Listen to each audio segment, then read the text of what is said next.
ఇప్పుడు సమ్మర్ వస్తుంది కాబట్టి డయాబెటిక్ పేషెంట్స్ లో ఉండే ఒక డౌట్ ఏంటంటే కోకోనట్ వాటర్ తీసుకోవచ్చా లేదా షుగర్ కేన్ జ్యూస్ తాగొచ్చా అని. కోకోనట్ వాటర్ ని షుగర్ కేన్ జ్యూస్ ని న్యూట్రిషన్ వాల్యూ కంపేర్ చేస్తే గనక 150 ml కోకోనట్ వాటర్ లో 7 grams షుగర్ ఉంటే 150 ml షుగర్ కేన్ జ్యూస్ లో అయితే 28 grams షుగర్ ఉంటుంది. అంటే కోకోనట్ వాటర్ లో 1.5 స్పూన్ షుగర్ ఉంటే గనక షుగర్ కేన్ జ్యూస్ లో ఆల్మోస్ట్ 6 స్పూన్ షుగర్ ఉంటుంది.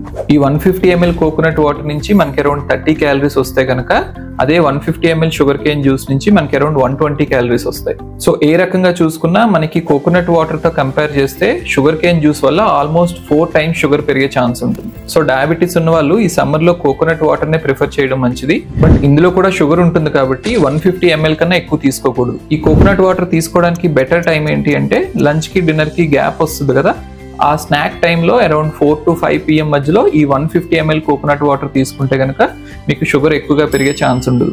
అండ్ ఈ కోకోనట్ వాటర్ తీసుకునేటప్పుడు దాంతోపాటు షుగర్ ఎక్కువగా ఉండే స్నాక్ తీసుకోవద్దు. అంటే బిస్కెట్స్ కానీ, ఫ్రూట్స్ కానీ, స్వీట్స్ కానీ ఇలాంటి స్నాక్ తీసుకోవద్దు.